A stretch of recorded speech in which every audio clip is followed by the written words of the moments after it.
Hello दोस्तों, आप सभी का स्वागत है आपके अपने चैनल बीके स्टडी पॉइंट में। जैसा कि आप सभी जानते हैं कि मैं डेली समाचार पत्रों का विश्लेषण आप सभी के साथ प्रस्तुत करता हूं। उसी कड़ी में मैंने 27 जून तक समाचार कवर कर चुका हूं। आज ये जो समाचार है 28 जून की समाचार है। आज बहुत ही इम्पोर्टेंट समाचार है। उन सभी समाचारों पे अलग तरीक़ा से हम लोग बात करेंगे और कुछ आज नया देखने को आप लोगों को मिलेगा। मैं आपको बता दूँ कि दिन प्रतिदिन कुछ ना कुछ नया करने का मैं प्रयास करता हूँ। आप लोग अब चैनल को ज़्यादा से ज़्यादा सब्सक्राइब कीजिए, लोग जुड़िए और ताकि हमें और भी अच्छे तरीक़ा से काम कर सकूं। आज की जो न्यूज़ है मैं शुरुआत करता हूं। असमिया बर्मी अंगूर का निर्यात शुरू। जिस तरह से भारत का जर्दालू आम, बिहार की जर्दालू आम, शाही लीची अलग अलग देशों में भेजा गया, उसी तरह से अब असम की जो बर्मी अंगूर है उसकी निर्यात शुरू कर दी गई है। यहाँ पे देखना क्या चीज़ है कि एक संस्था होता है जिसका नाम है एपीडा नामक जो संस्था है, कृषि एवं प्रसंस्कृत खाद्य उत्पादक निर्यात विकास प्राधिकरण। ये एक संस्था है जो कि अलग अलग देशों में निर्यात करने का काम करता है। असमिया जो बर्मी अंगूर है वो असम का ही मतलब फूड है। कुछ दिन पहले एपीडा के सहयोग से हाल ही में असम में अमेरिका को रेड जो लाल चावल है वो पूरी तरह से आयरन से भरपूर होता है। वो असम के ब्रह्मपुत्र घाटी में होता है। इसकी उपज किसी तरह की रासायनिक खाद का इस्तेमाल नहीं किया जाता है, यानी ये पूरी तरह से ऑर्गेनिक होती है। रेड राइस जो होती है, लाल चावल, जो कि असम में ही ब्रह्मपुत्र नदी के किनारे मतलब उगाई जाती है, वो पूरी तरह से ऑर्गेनिक होती है। इसमें रासायनिक खाद का प्रयोग नहीं किया जाता है। इसका भी निर्यात अमेरिका के लिए किया गया। तो ये जो अंगूर, बर्मी अंगूर जो भेजा गया है, ये दुबई के लिए भेजा गया है। तो आइए इसके बारे में और कुछ न्यूज़ है पूरी तरह से हम लोग देख लेते हैं। पूर्वोत्तर से कृषि और प्रोसेस्ड फूड प्रोडक्ट का निर्यात को बढ़ावा देने की पहल हो रही है। इसके पहले अमेरिका में रेड राइस भी भेजा गया था और बहुत सारी न्यूज़ हैं, हम लोग इसके परिप्रेक्ष्य में देख लेते हैं। ये जो न्यूज़ है देख लेते हैं। हाल ही में गुवाहाटी से बर्मी अंगूर शिपमेंट द्वारा निर्यात दुबई भेजा गया, यानी कि दुबई बर्मी अंगूर जो है असम के गुवाहाटी से वहाँ से दुबई भेजा गया है। एक प्रश्न के माध्यम से हम लोग देख लेते हैं कि हाल ही में दुबई को बर्मी अंगूर शिपमेंट कहाँ भेजा गया। तो ये असम में ही गुवाहाटी एक जगह है, वहीं से भेजा गया। उसके बारे में और क्या ये देख सकते हैं कि इसी तरह से है बर्मी अंगूर है। और ये एपीडा नामक जो संस्था है, agricultural and processed food product export development authority, ये ministry of commerce and industry के अंतर्गत आता है। गवर्नमेंट ऑफ इंडिया, भारत सरकार की यह संस्था है जो कि निर्यात को किस तरह से बढ़ावा दिया जाए, देश की मतलब बहुत सारी प्रोडक्ट को किस तरह से भेजा जाए दूसरे देशों में, उसके लिए काम करता है। ये पूरी तरह से हम लोग समझ लेते हैं। इसका एक और नाम है जिस नाम को याद रखना होगा, लेटेकू, ठीक है ना। ये नाम पूरी तरह से वहाँ का लोकल नाम है, इसलिए इस नाम को याद रखना होगा। उत्तरी पूर्वी राज्य में कृषि और प्रसंस्कृत खाद्य उत्पादकों की निर्यात क्षमता का दोहन करने के लिए गुवाहाटी से दुबई में ताज़ा बर्मी अंगूर शिपमेंट निर्यात किया गया। बर्मी अंगूर को असमिया भाषा में लेटेकू कहा जाता है। लेटेकू विटामिन सी और आयरन से भरपूर होता है। इसमें विटामिन सी और आयरन की भरपूर मात्रा होती है। तो आइए आगे न्यूज़ देखते हैं। आगे न्यूज़ है कि जम्मू एयरफोर्स स्टेशन पर ड्रोन हमला। ये ड्रोन से पहला मामला है जो हमला हुआ है ड्रोन से, जो कि पाकिस्तान के द्वारा की गई है। एयरपोर्ट परिसर स्थित एयरफोर्स स्टेशन पर रविवार को विस्फोटक से लदे 2 ड्रोन गिरने से जोरदार धमाका हुआ। पहला धमाका परिसर की बिल्डिंग के छत पर और दूसरा नीचे माना जा रहा है। पाकिस्तान के आतंकवादियों ने यह हमला किया। पहली बार ड्रोन के जरिए हमला किया गया। इस न्यूज़ के माध्यम से हम लोग यूएपीए एक्ट के बारे में पढ़ेंगे, टाडा एक्ट के बारे में पढ़ेंगे, पोटा एक्ट के बारे में पढ़ेंगे। बहुत सारी एक्ट के बारे में हम लोग आज चर्चा करेंगे। इसमें थोड़ा सी बातों हम लोग देख लेते हैं। ये पूरी तरह से न्यूज़ है। इस न्यूज़ को मैं टेलीग्राम चैनल पर डाल दूंगा, आप लोग वहाँ से पढ़ लीजिएगा। फिलहाल इस न्यूज़ के माध्यम से इस न्यूज़ में थोड़ी सी और ब्रीफ में जानकारी हम लोग लिख लेते हैं कि रक्षा मंत्री राजनाथ सिंह ने वायुसेना के उप प्रमुख से ली हालत की जानकारी। विस्फोटक में एक इमारत की छत ढही है। किसी भी उपकरण की कोई नुकसान नहीं पहुंची है। एनआईए समेत अन्य एजेंसी जांच में जुटी है। ड्रोन का मार्ग का पता लगा रही है। पाकिस्तान की सीमा से 14 किलोमीटर दूर है जम्मू कश्मीर में जो एयरफोर्स स्टेशन है, जो पाकिस्तान की सीमा से 14 किलोमीटर अंदर है।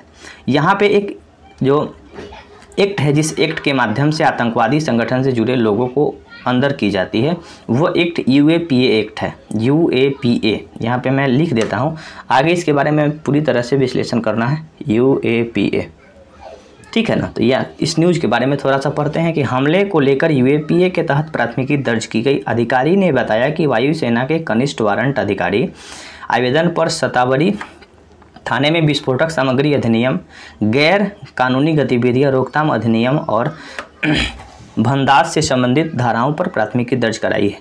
अब आइए समझते हैं यूएपीए एक्ट क्या है। ये एक्ट जो है, ये एक्ट 2019 में पूरी तरह से इस एक्ट को और भी मजबूत किया गया। अनलॉफुल एक्टिविस्ट प्रिवेंशन एक्ट, जो कि कोई भी व्यक्ति का आतंकवादी गतिविधियों में लिप्त होता है तो उस व्यक्ति को पकड़ ली जाती है। इसमें अग्रिम जमानत की कोई भी बात नहीं है, जैसे बहुत सारी केस में होती है कि अग्रिम जमानत लोग ले लेते हैं, लेकिन इस एक्ट के अंतर्गत किसी व्यक्ति को जेल में डाला जाएगा तो उससे अग्रिम जमानत नहीं मिलेगी। पूरा विश्लेषण इसका हम लोग कर लेते हैं।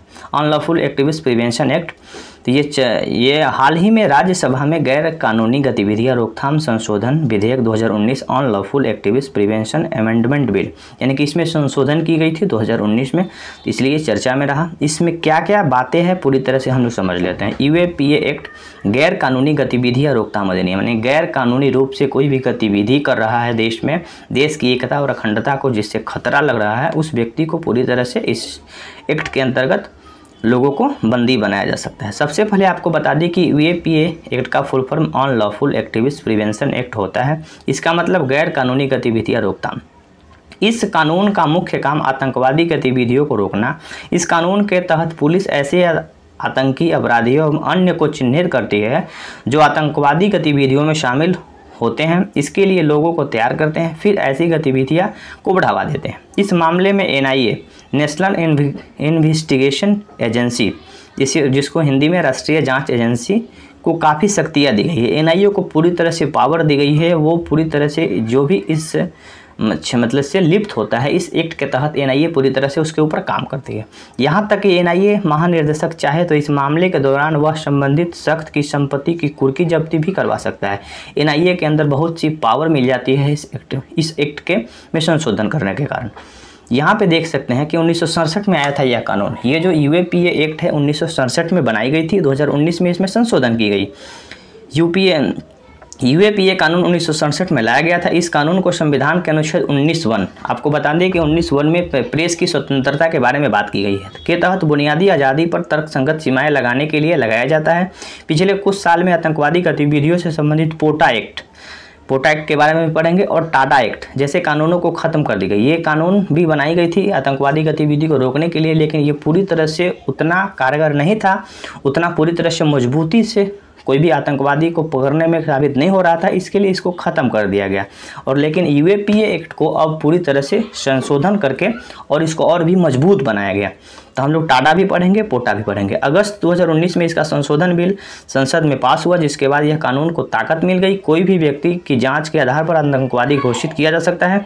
जांच के आधार पर किसी भी व्यक्ति को आतंकवादी घोषित किया जा सकता है इस एक्ट के तहत।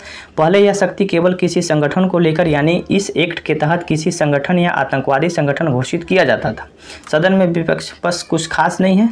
और हम लोग क्या देख लेते हैं, इसमें अग्रिम जमानत इसमें नहीं मिलती है। यहाँ पे वही बात को फिर से मैं बता दूं कि जानकार बताते हैं कि अगर किसी शख्स को यूएपीए एक्ट के तहत केस दर्ज हुआ, उसे अग्रिम जमानत नहीं मिल सकती है। यहाँ तक कि अगर पुलिस ने उसे छोड़ भी दे तब भी उसे अग्रिम जमानत नहीं मिल सकती है। दरअसल कानून के सेक्शन 43D सब क्लॉज 5 के मुताबिक कोर्ट शख्स को जमानत नहीं दे सकता है अगर उसके खिलाफ प्रथम दृष्टया केस बनता है। यहाँ पे सदस्यता बस और एक बात है, हाँ, ये जो पोटा एक्ट है ना, प्रिवेंशन एंड टेररिज्म एक्ट 2002, जो कि 2002 में पास की गई थी, इसको अब ख़त्म कर दिया गया। और यहाँ पे टेररिज्म एंड डिस्प्यूटिव एक्टिविस्ट जो प्रिवेंशन एक्ट है, जिसको टाडा बोला जाता है, ये 1985 के आसपास में लागू की गई थी, जिसको भी अभी ख़त्म कर दिया गया। ये जो आतंकवादी और विघटनकारी गतिविधियां रोकथाम अधिनियम, मैंने उसको हिंदी कर दिया है। आतंकवादी और विघटनकारी जो 1985 से 1995 के बीच में काम किया, और इसको पूरी तरह से अब बंद कर दिया गया है। आगे देखते हैं क्या। देखिए, जितनी भी न्यूज़ों का विश्लेषण आप सबों के साथ किया जाता है ना, वो कहीं ना कहीं परीक्षा के दृष्टिकोण से बहुत इंपॉर्टेंट होता है, और मैं धीरे धीरे इसमें कुछ ना कुछ सुधार करने का प्रयास कर रहा हूँ। मैं विश्वास के साथ कह सकता हूँ कि आप लोग अच्छे से अच्छे परीक्षा में अगर जिनमें करंट से प्रश्न पूछे जाते हैं, जैसे जो भी चर्चा में होता है ना, उनसे इर्द गिर्द जो भी प्रश्न बनेंगे उसका मैं अच्छी तरह से विश्लेषण आप सबों के साथ प्रस्तुत करूंगा।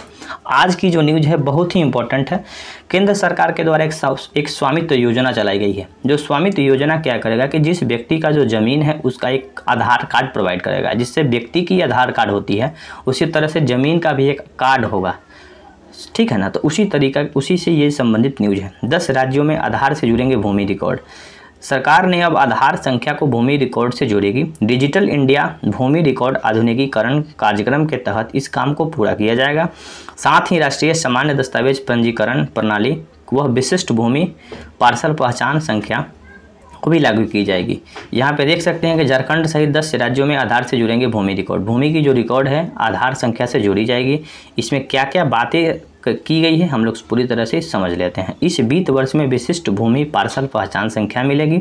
इसमें याद हम लोगों को क्या रखना होगा कि या आने वाले समय में परीक्षा में ये पूछी जाएगी, जिस तरह से आधार कार्ड में का नंबर होता है ना, पैन कार्ड में कितनी अंकों का पैन कार्ड होता है, इस तरह से भूमि पहचान जो होगा ना उसमें 14 अंकों का एक विशिष्ट अंकीय पहचान होगी, जो कि आपके ज़मीन आपकी जो ज़मीन होगी उस पर उसका एक नंबर होगा, समझ सकते हैं।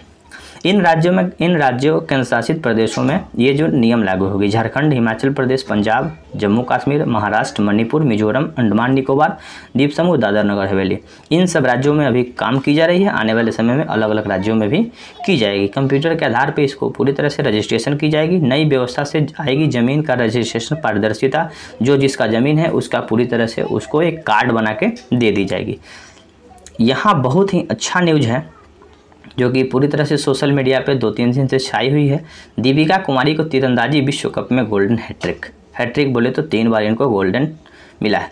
आपको बता दें कि दीपिका कुमारी और अतनु दास ये दोनों पति पत्नी हैं और पति पत्नी दोनों एक साथ ही जीतते भी हैं। बहुत ही अच्छा इनका कहानी है, कभी हम लोग बात करेंगे इनके बारे में। भारतीय तीरंदाज ने रविवार को यहां विश्व कप के तीसरे चरण में शानदार प्रदर्शन करते हुए तीसरे स्वर्ण पदक अपने झोली में डाला।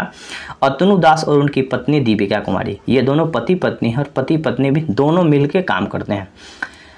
दोनों लोग ही महारत हासिल करते हैं, दोनों लोग बहुत ही भारत का नाम रोशन करते हैं। दीपिका कुमारी को रविवार को मिश्रित टीम स्पर्धा फाइनल में नीदरलैंड के जेफ वान डे वर्गा को इन्होंने वापसी करते हुए तीसरा स्वर्ण पदक जीता है। तो ये भारत के लिए गर्व की बात है। आगे देखते हैं। ये न्यूज़ है कि देश में अब निजी कंपनी लॉन्च करेगी रॉकेट। अभी तक हम लोग जानते थे कि भारत में ISRO, Indian Space Research Organisation जिसका मुख्यालय बेंगलोर में है, वो अलग अलग तरह की रॉकेट लॉन्च करती थी। लेकिन विश्व में ऐसा देखा जा रहा है कि जितनी भी प्राइवेट कंपनियां हैं वो बहुत ही अच्छी तरीक़ा से काम कर रही है। जिस तरह से अमेरिका में स्पेस एक्स है जिसके मालिक एलन मस्क, ब्लू ओरिजिन जो कि अमेजन के संस्थापक बोले तो अमेजन के जो संस्थापक जेफ बेजोस हैं वो भी अलग अलग, ब्लू ओरिजिन उनकी कंपनी है जो कि अंतरिक्ष के क्षेत्र में बहुत ही अच्छे तरीक़ा से काम करे। इसी सब को देखते हुए भारत में भी अब निजी कंपनी रॉकेट को लॉन्च करेगी। और यहाँ पे देख सकते हैं पूरी तरह से क्या न्यूज़ है कि भारत में प्राइवेट कंपनियों को सरकार की अनुमति लेकर देश के भीतर बाहर लॉन्चिंग पैड बनाने के लिए बात की जा रही है। इसरो के एक नए न्यू स्पेस एजेंसी जो बनाई गई थी, यहाँ पे 2-3 पॉइंट है जो कि कोई भी भारतीय कंपनी जो बाहर से लॉन्च पैड तैयार कर सकती है उसे इंडियन